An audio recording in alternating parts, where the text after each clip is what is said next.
রাসূল করিম সাল্লাল্লাহু আলাইহি ওয়াসাল্লাম এমন একটা সময়ে এমন মানুষের কাছে তাকে দাওয়াত দিতে হয়েছে যে তাদের বাপ দাদাদের ধর্মের বিরুদ্ধে তার দাওয়াতটা দিতে হয়েছে।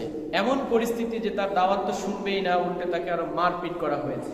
এই পরিস্থিতিতে দাওয়াত দেওয়ার যখন সম্মুখীন হয়েছেন, রাসূল করিম সাল্লাল্লাহু আলাইহি ওয়াসাল্লামের কাছ থেকে তেনার প্রিয়তমা স্ত্রী খাদিজাতুল কুবরা রাদিয়াল্লাহু তাআলা আনহা তখন মৃত্যুবরণ করেছেন। তেনার প্রিয়তম চাচা আবু তালেব তিনিও মৃত্যুবরণ করেছেন। এই পরিস্থিতিতে যখন তিনি তায়েববাসীর কাছে দাওয়াত দিতে গিয়েছেন, তায়েববাসী তার উপরে চড়াও হয়ে এমন ভাবে রক্তাক্ত করেছেন, জখম করেছেন যে জুতা মুবারক পর্যন্ত রক্তে রঞ্জিত হয়ে গেছে, রক্তে আটকে গিয়েছে। এই পরিস্থিতিতে আল্লাহ রাসূল সাল্লাল্লাহু আলাইহি ওয়াসাল্লামকে আল্লাহ রাব্বুল আলামিন সাত আসমানের উপরে ডেকে নিলেন, স্পেশাল ট্যুর দিলেন। আল্লাহর সঙ্গে মেরাজের দিদারের আল্লাহ রাব্বুল আলামিন রাসূল সাল্লাল্লাহু আলাইহি ওয়াসাল্লামকে ডেকে নিলেন। আল্লাহ রাসূল সাল্লাল্লাহু আলাইহি ওয়াসাল্লামকে এমন একটা মুজিজা দিয়েছিলেন যে সমগ্র নবী রাসূল, যত নবী রাসূল এসেছে সমস্ত নবী রাসূলদেরকে এই মুজিজাটা দেননি। অর্থাৎ রাসূল করিম সাল্লাল্লাহু আলাইহি ওয়াসাল্লামকে ধুলির ধরাধাম থেকে নিয়ে সাত আসমানের উপরে আল্লাহ রাসূল সাল্লাল্লাহু আলাইহি ওয়াসাল্লামকে মেরাজ করিয়েছেন। এই মেরাজের রজনী আমরা পার করেছি। অনেকগুলো মতামত আছে, তার ভিতরে একটা প্রসিদ্ধ মতামত এটাও যে রজব মাসে আল্লাহ রাসূল সাল্লাল্লাহু আলাইহি ওয়াসাল্লামের মেরাজ হয়েছে। প্রিয় হাজির, এজন্য আমি গত জুমায় আলোচনা করতে চেয়েছিলাম, কিন্তু অসুস্থতার কারণে আসলে আমি আলোচনা করতে পারিনি। এজন্য মেরাজ সম্পর্কে আজকে আমি আপনাদের সামনে কিছু আলোকপাত করার চেষ্টা করব।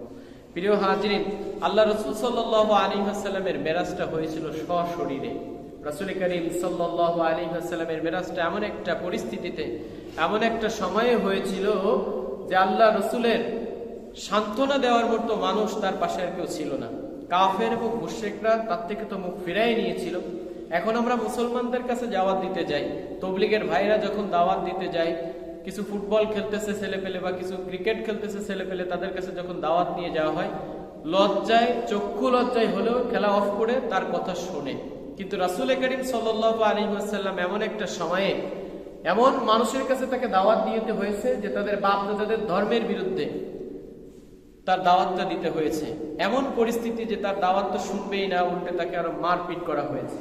এই পরিস্থিতিতে দাওয়াত দেওয়ার যখন সম্মুখীন হয়েছেন, রাসূল করিম সাল্লাল্লাহু আলাইহি ওয়াসাল্লামের কাছ থেকে তেনার প্রিয়তমা স্ত্রী খাদিজাতুল কুবরা রাদিয়াল্লাহু তাআলা আনহা তখন মৃত্যুবরণ করেছেন। তেনার প্রিয়তম চাচা আবু তালেব তিনিও মৃত্যুবরণ করেছেন। এই পরিস্থিতিতে যখন তিনি তায়েববাসীর কাছে দাওয়াত দিতে গিয়েছেন, তায়েববাসী তার উপরে চড়াও হয়ে এমন ভাবে রক্তাক্ত করেছেন, জখম করেছেন যে জুতা মুবারক পর্যন্ত রক্তে রঞ্জিত হয়ে গেছে, রক্তে আটকে গিয়েছে। এই পরিস্থিতিতে আল্লাহ রাসূল সাল্লাল্লাহু আলাইহি ওয়াসাল্লামকে আল্লাহ রাব্বুল আলামিন সাত আসমানের উপরে ডেকে নিলেন, স্পেশাল ট্যুর দিলেন। আল্লাহর সঙ্গে মেরাজের দিদারের আল্লাহ রাব্বুল আলামিন রাসূল সাল্লাল্লাহু আলাইহি ওয়াসাল্লামকে ডেকে নিলেন। রাসূল করিম সাল্লাল্লাহু আলাইহি ওয়াসাল্লামের মেরাজের প্রেক্ষাপটটা এমন ছিল। হযরত রাসূল করিম সাল্লাল্লাহু আলাইহি ওয়াসাল্লাম হাতিমে কাবার ভিতরে, অন্য ঐতিহাসিকগণ লেখেন যে তিনি বাবে উম্মে হানি, তেনার ফুফু উম্মে হানির ঘরে শুয়েছিলেন। প্রসিদ্ধ থেকে বিখ্যাত এবং সঠিক মতামত হচ্ছেন যে তিনি হাতিমে কাবা তথা কাবার যেই পাশে এক্সট্রা জায়গা আছে সেইখানেও কাবা নির্মিত ছিল। পরবর্তী সংস্করণে ওই জায়গায় আর দেওয়াল উঠানো সম্ভব হয়নি। এই কাবা এবং মক্কার মুশরিকরা নেতারা পর্যন্ত সেখানে বসে সলা পরামর্শ করত। এই জায়গায় রাসূল করিম সাল্লাল্লাহু আলাইহি ওয়াসাল্লাম ইশার নামাজের পরে একটু বিশ্রামের জন্য শুয়েছেন। চোখটা বুজে এসেছে, পরিপূর্ণরূপে তিনি তখনও ঘুম নয়, বা রাসূলরা ঘুমায় গেলেও কলব কিন্তু জাগ্রত থাকে। এমত অবস্থায় জিবরিল আমিন আসলেন, রাসূল করিম সাল্লাল্লাহু আলাইহি ওয়াসাল্লামকে উঠালেন। ইয়া রাসূলুল্লাহ, আপনাকে আল্লাহ রাব্বুল আলামিন ডেকেছেন, আমার সঙ্গে যেতে হবে। রাসূল করিম সাল্লাল্লাহু আলাইহি ওয়াসাল্লামকে উঠালো এবং জমজমের কাছে নিয়ে গেল। সেখানে আল্লাহ রাসূল সাল্লাল্লাহু আলাইহি ওয়াসাল্লামের ওপেন হার্ট সার্জারি, যেটা সিনাচাক বলা হয়, গলা থেকে এখান থেকে শুরু করে নাভি পর্যন্ত আল্লাহ রাসূলের বুককে বিদীর্ণ করা হলো। তেনার কল্ব তথা হার্ট, হৃদয়, এটাকে বের করে জমজমের পানি দ্বারা হিকমা এবং প্রজ্ঞা, জ্ঞানের আলোয় আল্লাহ রাসূল সাল্লাল্লাহু আলাইহি ওয়াসাল্লামের কলবে ঢুকাই দেওয়া হলো। জমজমের পানি দ্বারা সুন্দর করে ধুয়ে আবার সেখানে প্রতিস্থাপন করে দেওয়া হলো। রাসূল করিম সাল্লাল্লাহু আলাইহি ওয়াসাল্লাম যেহেতু আল্লাহ রাব্বুল আলামিনের কাছে সাক্ষাতে যাচ্ছেন, সেই তাজাল্লি, নূরের তাজাল্লি কত বেশি হতে পারে যে হযরত মুসা আলাইহিস সালাতু ওয়াস সালাম আল্লাহ রাব্বুল আলামিনের সঙ্গে সাক্ষাতের, কথা বলার, সরাসরি দেখার মর্জি পেশ করেছিল, ইয়া রব্বুল আলামিন আমি আপনাকে দেখতে চাই। আল্লাহ রব্বুল আলামিন বললেন, লাম তারানি, তুমি আমাকে দেখতে পারবে না। মুসা আলাইহিস সালাতু ওয়াস সালাম অনেক আদরের নবী, রাগী নবী, না আমি আপনাকে দেখতেই চাই। আল্লাহ রব্বুল আলামিন, ঠিক আছে, যদি আমাকে দেখতে চাও তাহলে একটা স্পেশাল কি করো, পরীক্ষা দাও। আল্লাহ রব্বুল আলামিন তুর পর্বতে আল্লাহ নূরের তাজাল্লি পেশ করলেন, শুধুমাত্র একটা ঝলক দিলেন, আল্লাহর নবী মুসা আলাইহিস সালাতু ওয়াস সালাম বেহুশ হয়ে পড়ে গেলেন। প্রিয় হাজরিন, সেই আল্লাহ রাব্বুল আলামিনের নূরের তাজাল্লি কত বেশি হতে পারে, সেই আল্লাহ রাব্বুল আলামিনের সঙ্গে আল্লাহ রাসূলকে স্পেশাল ভাবে তার সরাসরি সাক্ষাতের জন্য নিয়ে যাচ্ছেন। এজন্য তার কলবকে নূরের তাজাল্লি দ্বারা স্পেশালি ধৌত করে শক্তিশালী করে নেওয়া হলো। রাসূল করিম সাল্লাল্লাহু আলাইহি ওয়াসাল্লামকে সেখান থেকে বরাকের উপরে আরোহণ করানো হলো। বরাক আল্লাহ রাসূল সাল্লাল্লাহু আলাইহি ওয়াসাল্লামকে নিতে একটু লাফালাফি করতেছিল। বরাককে বলা হলো, তোমার উপরে পৃথিবীর সর্বশ্রেষ্ঠ মানুষ উঠবে। বরাক তখন নীরব হয়ে গেল, আল্লাহ রাসূলকে নিয়ে রওনা দিল। বরাক, যেটা ঘোড়া থেকে একটু ছোট, গাধা থেকে একটু বড়, তার বর্ণটা সাদা। হাদিসের ভিতরে এতটুকু বর্ণনা এসেছে। কোরআনুল কারীমের ভিতরে মেরাজের বর্ণনা এসেছে, সুবহানাল্লাযী আসরা বিআবদিহি লাইলাম মিনাল মাসজিদিল হারামি ইলাল মাসজিদিল আকসা। আল্লাহ রাব্বুল আলামিন মুজিজা বর্ণনা করার শুরুতেই তিনি নিজেই ঘোষণা দিয়েছেন, সুবহানাল্লাযী, পবিত্র সেই সত্তা যিনি সব ধরনের অক্ষমতা থেকে পূত পবিত্র। তিনি নিজেই আশ্চর্যের ব্যাপারে ঘোষণা দিচ্ছেন, সুবহান, তিনি পবিত্র, আল্লাযী আসরা, যিনি ইসরা করিয়েছেন, রাত্রি যোগে ভ্রমণ করিয়েছেন তেনার বান্দাকে। সুবহানাল্লাযী আসরা বিআবদিহি লাইলাম মিনাল মাসজিদিল হারামি ইলাল মাসজিদিল আকসা, রাতের একটা অংশে তেনার বান্দাকে ভ্রমণ করিয়েছেন বাইতুল্লাহ থেকে বাইতুল মুকাদ্দাস পর্যন্ত। প্রিয় হাজিরিন, কোরআনুল কারীমের আয়াত থেকে এটা প্রমাণিত হয়, রাসূল সাল্লাল্লাহু আলাইহি ওয়াসাল্লামকে মক্কা থেকে বাইতুল মুকাদ্দাস পর্যন্ত যতটুকু ভ্রমণ করানো হয়েছে, কোরআনুল কারীমের এই নির্দেশ, এই ইঙ্গিত যদি কোনো ব্যক্তি অমান্য করে, যদি কোনো ব্যক্তি অবিশ্বাস করে, তো সাথে সাথে সেই ব্যক্তি কাফের হয়ে যাবে। প্রিয় হাজিরিন, কোরআনুল কারীমের এই আয়াতকে অস্বীকার করার কারণে সে কাফের হয়ে যাবে। কিন্তু পরবর্তী থেকে যে এখান থেকে যে ঊর্ধ্ব জগতের আরোহণ হাদিসের দ্বারা যেটা প্রমাণিত, সেটা যদি সে বিশ্বাস না করে তাহলে সে কাফের হবে না। প্রিয় হাজিরিন, কোরআনুল কারীমের অন্য আয়াতের থেকেও প্রমাণিত হয়, ওয়ালাকাদ রাআহু নাজলাতান উখরা, তিনি আবার অন্য আরেক জায়গায় কোরআনের ভিতরে বলেছে যে তিনি তাকে আরেকবার দেখেছেন ইনদা সিদরাতিল মুনতাহা, সিদরাতুল মুনতাহার কাছে আল্লাহ রাসূল সাল্লাল্লাহু আলাইহি ওয়াসাল্লাম জিবরিল আমিনকে দেখেছিলেন। প্রিয় হাজিরিন, আল্লাহ রাসূলকে যখন বরাকে নিয়ে আরোহণ করলো, বরাকের গতি ক্ষিপ্রতা এত বেশি ছিল যে চোখের পলক যতদূর যায় তার এক একটা কদম ততদূর পর্যন্ত। বারকুন, বিদ্যুৎ গতি, আলোক গতি সম্পন্ন বারকুন থেকে বরাক এসেছে। প্রিয় হাজিরিন, সময়ের স্বল্পতমা সময়ের ভিতরে আল্লাহ রাসূল সাল্লাল্লাহু আলাইহি ওয়াসাল্লামকে বরাক মক্কা থেকে বাইতুল মুকাদ্দাসে নিয়ে গেলেন। বাইতুল মুকাদ্দাসে সেই পাথরের সঙ্গে বরাকটাকে বেঁধে রাখলেন। অন্যান্য নবীরা যেই পাথরের সঙ্গে, ছিদ্রের সঙ্গে তাদের পশু পাখি বেঁধে রাখতেন, তিনি বেঁধে রেখে যখন মসজিদে প্রবেশ করলেন, আল্লাহ রাসূল সাল্লাল্লাহু আলাইহি ওয়াসাল্লাম বলতেছেন, মসজিদে প্রবেশ করে তিনি দেখলেন ঈসা আলাইহিস সালাতু ওয়াস সালাম নামাজরত অবস্থায়, মূসা আলাইহিস সালাতু ওয়াস সালাম নামাজরত অবস্থায় রয়েছেন। তিনি ইব্রাহিম আলাইহিস সালাতু ওয়াস সালামকেও দেখলেন যে নামাজরত অবস্থায়। প্রিয় হাজিরিন, আল্লাহ রাসূল সাল্লাল্লাহু আলাইহি ওয়াসাল্লাম ইব্রাহিম আলাইহিস সালাতু ওয়াস সালামের গঠন, তার অবকাঠামো, তার বডি স্ট্রাকচার বর্ণনা দিয়েছেন যে প্রায় আমার গঠনের মতো ইব্রাহিম আলাইহিস সালাতু ওয়াস সালামের গঠন। সবাই যখন নামাজ শেষ হলো তখন জামাত তৈরি হলো। জামাতের ইমামতি কে করবে? 2 রাকাত নামাজের ইমামতি কে করবে? জিবরিল আমিন। সমস্ত আম্বিয়া ইকরাম যখন বাইতুল মুকাদ্দাসের সমাবেশ ঘটলো, সমস্ত নবী রাসূল আল্লাহ রাসূলের ইমামতিতে 2 রাকাত নামাজ আদায় করলো। জিবরিল আমিন রাসূল করিম সাল্লাল্লাহু আলাইহি ওয়াসাল্লামকে ইমামতির জায়গায় নিজে হাত ধরে বাড়িয়ে দিলেন যে আজকে এই সমগ্র নবীদের ভিতরে, রাসূলদের ভিতরে আপনি হচ্ছেন ইমামতির সর্বাপেক্ষা যোগ্য ব্যক্তি, আপনি আম্বিয়াদের সর্দার, আপনি নামাজ পড়ান। প্রিয় হাজিরিন, রাসূল করিম সাল্লাল্লাহু আলাইহি ওয়াসাল্লাম সমগ্র নবীদের ইমামতি সেরে 2 রাকাত নামাজ শেষে যখন বাইতুল মুকাদ্দাস থেকে তিনি বের হলেন, আল্লাহ রাসূলকে জিবরিল আমিন 2টা পেয়ালা সামনে আনলেন, একটার ভিতরে শরাব আর একটার ভিতরে দুধ। আল্লাহ রাসূল সাল্লাল্লাহু আলাইহি ওয়াসাল্লামের দুধের পেয়ালাটা গ্রহণ করলেন। জিবরিল আমিন বললেন যে আপনি স্বভাবজাত কাজটাই করেছেন, আপনি যদি শরাবের পেয়ালাটা গ্রহণ করতেন তো আপনার উম্মতগণ পথভ্রষ্ট হয়ে যেত, বিপদগামী হয়ে যেত। সুতরাং আপনি দুধেরটা গ্রহণ করে আপনি আপনার স্বভাবজাত জিনিসটাই দেখিয়ে দিয়েছেন। প্রিয় হাজিরিন, এরপরে আল্লাহ রাসূল সাল্লাল্লাহু আলাইহি ওয়াসাল্লামকে ঊর্ধ্ব জগতে আরোহণ শুরু হলো। আল্লাহ রাব্বুল আলামিন যেটা বলেছেন, সুবহানাল্লাযী আসরা বিআবদিহি লাইলাম মিনাল মাসজিদিল হারামি ইলাল মাসজিদিল আকসা আল্লাযী বারাকনা হাওলাহু, যার চতুর্পাশটাকে বরকতময় করা হয়েছে, লিনুরিয়াহু মিন আয়াতিনা। আল্লাহ রাব্বুল আলামিন রাসূল করিম সাল্লাল্লাহু আলাইহি ওয়াসাল্লামকে মিরাজ নিয়েছেন এই কারণে, যাতে করে তিনি তিনার নিদর্শনাবলী, আল্লাহ রাব্বুল আলামিনের বড়ত্ব, আল্লাহ রাব্বুল আলামিনের এই যে পরিচালনা, এই সব কিছুকে আল্লাহ রসুলকে দেখানোর জন্য আল্লাহ রাব্বুল আলামিন তিনাকে ডেকে নিলেন। আল্লাহ রসুল যখন ঊর্ধ্ব জগতে উঠলেন, জিবরিল আমিন যখন প্রথম আসমানে অনুমতি চাইল, আসমান থেকে জিজ্ঞাসা করা হলো, কে আপনি? মান হাযা? জিবরিল আমিন বলল, আমি জিবরিল। বলা হলো, আপনার সঙ্গে কি গে এসেছে? রাসূল করিম সাল্লাল্লাহু আলাইহি ওয়াসাল্লামের কথা বলা হলো যে তাকে কি আহ্বান করা হয়েছে?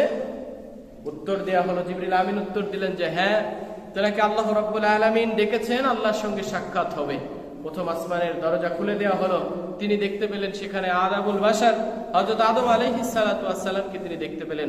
তিনি জিবরিল আমিন রাসূল করিম সাল্লাল্লাহু আলাইহি ওয়াসাল্লামকে সাক্ষাৎ করিয়ে দিলেন, পরিচয় করে দিলেন, ইনি হচ্ছেন আদম আলাইহিস সালাতু ওয়াস সালাম, আপনি তেনাকে সালাম করেন। আল্লাহ রাসূল সাল্লাল্লাহু আলাইহি ওয়াসাল্লাম আদম আলাইহিস সালামকে সালাম করলেন এবং তিনি দেখতে পেলেন আদম আলাইহিস সালাতু ওয়াস সালামে কিছু রূহ রয়েছে, তাদের দিকে যখন তাকাচ্ছেন তখন তিনি হাসতেছেন। বাম পাশে কিছু রূহ রয়েছে, তাদের দিকে যখন তিনি তাকাচ্ছেন তখন তিনি কাঁদতেছেন। রাসূল করিম জিবরিল আমিনকে জিজ্ঞাসা করলো, এটার কারণ কি? তিনি যখন ডান দিকে তাকান তখন হাসেন, বাম দিকে যখন তাকান তিনি তখন কাঁদেন কেন? জিবরিল আমিন রাসূল করিম সাল্লাল্লাহু আলাইহি ওয়াসাল্লামকে তখন উত্তর দিলেন যে ডান পাশে যারা রয়েছে তারা নেককার বান্দা, তাদেরকে দিকে তাকালেই তিনি হাসেন, আর যারা বাম পাশে রয়েছে তারা বদকার, তাদের আমলনামা খারাপ, সুতরাং তাদেরকে দেখলে আল্লাহর নবী আদম আলাইহিস সালাতু ওয়াস সালাম এর জন্য ক্রন্দন করেন। প্রিয় হাজিরিন, এই হাদিস থেকে, আল্লাহ রাসূলের এই বর্ণনা থেকে এটা প্রমাণ হয় যে দল দুইটা হবে, একটা বামপন্থী আর একটা ডানপন্থী। ডানপন্থীদের কর্মকাণ্ড হবে নেককার, বামপন্থীদের কর্মকাণ্ড হবে বদকার। ডানপন্থীদের কর্মকাণ্ড হবে আল্লাহ এবং আল্লাহ রাসূলের দেখানো পথ ও মত অনুযায়ী, বামপন্থীদের কর্মকাণ্ড হবে আল্লাহ এবং আল্লাহ রাসূলের দেখানো পথ ও মতের বিরুদ্ধে। প্রিয় হাজিরিন, এজন্য আমাদের সকলের উচিত, আমরা পৃথিবীর বুকেও যেই দল করি না কেন, সেই দলটা যেন আল্লাহ এবং আল্লাহর রাসূলের সঙ্গে সম্পৃক্ত থাকে, এমন একটা দলের সঙ্গে যেন আমরা সম্পৃক্ত থাকি। কেননা আল্লাহ রাব্বুল আলামিন অন্য জায়গায় বলেছেন যে কাল কিয়ামতের ময়দানে অবশ্যই মানুষের আমলনামা চিহ্ন, তাদের চিহ্ন দেখে দেখে ইউরাফুল মুজরিমুনা বিসিমাহুম ফায়ুখাযু বিন-নাওয়াসি ওয়াল আকদাম, কোন দল করতো, কোন সাইনের সঙ্গে ছিল, কোন গোষ্ঠীর সঙ্গে ছিল, সেইটা দেখে দেখে জাহান্নামের ভিতরে তাদেরকে টেনে টেনে নিয়ে যাওয়া হবে। প্রিয় হাজিরিন, এজন্য আমাদের পথ মত চলা সবকিছু ইসলামিক মাইন্ডের হওয়া দরকার, রাসূলের তরিকা অনুযায়ী হওয়া দরকার, তা না হলে অবশ্যই আমরা কাল কিয়ামতের ময়দানে ধরা খেয়ে যাব। প্রথম আসমান থেকে যখন তিনি দ্বিতীয় আসমানে উঠলেন, আল্লাহ রাসূল সাল্লাল্লাহু আলাইহি ওয়াসাল্লাম এবং জিবরিল আমিনকে প্রথম আসমানে যেই সমস্ত প্রশ্ন করা হয়েছিল, ঠিক অনুরূপ প্রশ্ন উত্তর পর্ব শেষ হলে দ্বিতীয় আসমানে তিনি উঠলেন। দ্বিতীয় আসমানে দুইজন খালাতো ভাই হযরত ঈসা এবং হযরত ইয়াহইয়া ইবনে জাকারিয়া আলাইহিস সালাতু ওয়াস সালামের সঙ্গে সাক্ষাৎ হলো, তাদের সঙ্গে কুশল বিনিময় হলো এবং রাসূল করিম সাল্লাল্লাহু আলাইহি ওয়াসাল্লামকে তারা উভয়ে উষ্ণ অভ্যর্থনা দিলেন এবং কথাবার্তা শেষ হলে আবার তিনি তৃতীয় আসমানে গেলেন। তৃতীয় আসমানে ঠিক অনুরূপ কথাবার্তা শেষে তৃতীয় আসমানে হযরত ইউসুফ আলাইহিস সালাতু ওয়াস সালামের সঙ্গে সাক্ষাৎ হলো। ইউসুফ আলাইহিস সালাম সম্পর্কে আল্লাহ রাসূল বলেন যে পৃথিবীর অর্ধেক সৌন্দর্য হযরত ইউসুফ আলাইহিস সালাতু ওয়াস সালামকে আল্লাহ রাব্বুল আলামিন তার ভিতর ঢেলে দিয়েছেন, বলেন সুবহানাল্লাহ। চতুর্থ আসমানে উঠলেন, হযরত ইদ্রিস আলাইহিস সালাতু ওয়াস সালামের সঙ্গে দেখা হলো। পঞ্চম আসমানে হযরত ইদ্রিস আলাইহিস সালাতু ওয়াস সালাম, পঞ্চম আসমানে হযরত হারুন আলাইহিস সালাতু ওয়াস সালামের সঙ্গে দেখা হলো। ষষ্ঠ আসমানে হযরত মূসা আলাইহিস সালাতু ওয়াস সালামের সঙ্গে সাক্ষাৎ হলো। মূসা আলাইহিস সালাতু ওয়াস সালাম সুন্দর কুশল বিনিময় হলো। আল্লাহর রাসূলকে উষ্ণ অভ্যর্থনা জানালো। যখন তিনি তেনাকে রেখে ষষ্ঠ আসমানে সপ্তম আসমানের দিকে উঠতেছেন, তখন তিনি ক্রন্দনরত অবস্থায় হলেন। আল্লাহ রাসূল সাল্লাল্লাহু আলাইহি ওয়াসাল্লাম তার কান্নার অবস্থা জিজ্ঞাসা করলে জিবরিল আমিন উত্তর দিল, তিনি এই কারণে কাঁদতেছেন যে আমার পরে একজন যুবক, সে নবী হিসেবে এসেছে, অথচ তার উম্মতগণ সবথেকে বেশি জান্নাতে যাবে, এজন্যই তিনি ক্রন্দন অবস্থায় রয়েছে। প্রিয় হাজিরিন, আল্লাহ রাব্বুল আলামিন এজন্য বলেছেন যে মুহাম্মদ উম্মতে মুহাম্মাদে, মুহাম্মদ সাল্লাল্লাহু আলাইহি ওয়াসাল্লামের উম্মত এত বেশি মর্যাদা সম্পন্ন যে অন্য অন্য নবীদের উম্মতের ক্ষেত্রে আমাদেরকে সাক্ষী হিসেবে গ্রহণ করা হবে, সাক্ষী হিসাবে আমাদেরকেই মানা হবে যে নবীদের দাওয়াত সঠিকভাবে তারা দিয়েছিল কিনা, তাদের এই কর্মকাণ্ড তারা সঠিকভাবে করেছিল কিনা, আমাদের থেকে সার্টিফাই করা হবে। এজন্য তিনি ক্রন্দনরত অবস্থায় রয়েছেন। সপ্তম আসমানে তিনি উঠলেন। সপ্তম আসমানে উঠে হযরত ইব্রাহিম আলাইহিস সালাতু ওয়াস সালামের সঙ্গে সাক্ষাৎ হলো। হযরত ইব্রাহিম আলাইহিস সালাতু ওয়াস সালাম তখন বাইতুল মামুরে হেলান দিয়ে অবস্থায় বসেছিলেন। বাইতুল মামুর হেলান দিয়ে অবস্থায় বসে আছেন। বাইতুল মামুর হচ্ছেন এমন একটা জায়গা, ইবাদতখানা, যেখানে আল্লাহর রাসূল সাল্লাল্লাহু আলাইহি ওয়াসাল্লাম বলছেন যে প্রতিনিয়ত 70,000 ফেরেশতা প্রতিদিন সেখানে ইবাদতের জন্য প্রবেশ করেন এবং এই 70,000 ফেরেশতা কিয়ামতের আগ পর্যন্ত ওই জায়গায় ইবাদতের আর কোনো পুনরাবৃত্তি ঘটবে না। প্রতিদিন এরকম ভাবে নতুন নতুন 70,000 ফেরেশতা বাইতুল মামুরে ইবাদতের জন্য আসেন। বলেন সুবহানাল্লাহ। আল্লাহ রাব্বুল আলামিন কত কত কোটি কোটি ফেরেশতা আল্লাহ রাব্বুল আলামিন তাআলা সৃষ্টি করেছেন যে বাইতুল মামুরে প্রতিদিন 70,000 ফেরেশতা সেখানে ইবাদতের জন্য ঢোকেন এবং এই 70,000 ফেরেশতা পুনরায় কিয়ামতের আগ পর্যন্ত আর কখনো এখানে ইবাদত করার সুযোগ পাবে না। প্রিয় হাজিরিন, এরপরে তিনার সঙ্গে কথাবার্তা শেষে আল্লাহ রাসূল সাল্লাল্লাহু আলাইহি ওয়াসাল্লামকে একটা স্পেশাল মেসেজ দিলেন, ইয়া মুহাম্মদ আকরিউকা মিন্নি সালাম উম্মাতাকা, হে মুহাম্মদ তুমি তোমার উম্মতদেরকে আমার সালাম দাও। কিসের সালাম দিবে? যে আল জান্নাতু তুরবাতুন, জান্নাত হচ্ছে অনেক সুগন্ধিময়, জান্নাত অনেকটা চমৎকার, সেখানের পানি অনেক মিষ্টি, সেখানের পানি অনেক চমৎকার। ওয়া আন্নাহা কিয়ান, এবং সেটা সমতল এবং জান্নাতের মাটি অনেক উর্বর। প্রিয় হাজিরিন, আল্লাহ রাসূল সাল্লাল্লাহু আলাইহি ওয়াসাল্লামকে এরপরে তিনি আরো সংবাদ দিলেন যে ওয়া আন্না গিরাসাহা সুবহানাল্লাহ ওয়ালহামদুলিল্লাহ ওয়া লা ইলাহা ইল্লাল্লাহু আল্লাহু আকবার। আর জান্নাতের এক একটা বৃক্ষ হচ্ছেন সুবহানাল্লাহ, আর একটা বৃক্ষ হচ্ছেন আলহামদুলিল্লাহ, আর একটা বৃক্ষ হচ্ছেন ওয়া লা ইলাহা ইল্লাল্লাহু আল্লাহু আকবার। অর্থাৎ পৃথিবীর বুকে যদি কোনো নেককার বান্দা একবার সুবহানাল্লাহ বলে তো আল্লাহ রাব্বুল আলামিন ওই ব্যক্তির জন্য জান্নাতের ভিতরে একটা বৃক্ষ রোপণ করেন। বলে সুবহানাল্লাহ। যদি কোনো ব্যক্তি আলহামদুলিল্লাহ বলে তো ওই ব্যক্তির জন্য জান্নাতে একটা ফলজ গাছ লাগানো হয়। যদি কোনো ব্যক্তি আল্লাহু আকবার বলে তো আল্লাহ রাব্বুল আলামিন ওই ব্যক্তির জন্য জান্নাতে এক একটা গাছ রোপণ করতে থাকেন। এই জন্য আমাদের সকলের উচিত হচ্ছেন ইব্রাহিম আলাইহিস সালাতু ওয়াস সালাম, আমাদের জাতির পিতা ইব্রাহিম আলাইহিস সালাম আমাদের নবীকে সংবাদ দিচ্ছেন, আপনি আপনার উম্মতদেরকে যে এই সংবাদটা পৌঁছায় দেন। ওয়া আন্নাহা গিরাসাহা সুবহানাল্লাহ ওয়ালহামদুলিল্লাহ ওয়া লা ইলাহা ইল্লাল্লাহু আল্লাহু আকবার। আপনি তাদেরকে এই তাসবিহটা বেশি বেশি পাঠ করার কথা বলেন। যদি তারা এগুলো বেশি বেশি পাঠ করে তো জান্নাতে তারা প্রত্যেকটা ফলজ বনজ যা কিছু প্রয়োজন সবকিছু তারা এই জান্নাতের ভিতরে পেয়ে যাবে। প্রিয় হাজিরিন, এই জন্য এই তাসবিহর অনেক বেশি গুরুত্ব রয়েছে, অনেক বেশি ফায়দা রয়েছে। আমরা বেশি বেশি এইগুলো কি করব? পাঠ করব। প্রিয় হাজিরিন, এবার সপ্তম আসমান থেকে আল্লাহ রাসূল সাল্লাল্লাহু আলাইহি ওয়াসাল্লামকে জিবরিল আমিন পাঠিয়ে দিলেন। বাইতুল মামুর থেকে বের হয়ে উপর আসমানে ঊর্ধ্বগমন হলো। হ্যাঁ, ওয়া নাজলাতান উখরা ইনদা সিদরাতিল মুনতাহা, সিদরাতুল মুনতাহার দিকে আল্লাহ রাসূল সাল্লাল্লাহু আলাইহি ওয়াসাল্লাম গেলেন। অর্থাৎ কুলগাছ সদৃশ্য সর্বশেষ সীমানা, পৃথিবীর যা কিছু আমলনামা কর্মকাণ্ড উঠানো হয় এই সিদরাতুল মুনতাহায় যায় সেখানে স্টক করা হয় এবং উপর জগৎ থেকে যা কিছু আসে সেখানে এসে স্টক করে দেওয়া হয়। এখান থেকে সবকিছু উঠানামা হয়। প্রিয় হাজিরিন, এই সিদরাতুল মুনতাহার থেকে আল্লাহ রাসূল সাল্লাল্লাহু আলাইহি ওয়াসাল্লাম রফরফ নামক একটা বিছানা আসলো, সেখান থেকে আল্লাহ রাসূলকে নিয়ে যাওয়া হলো।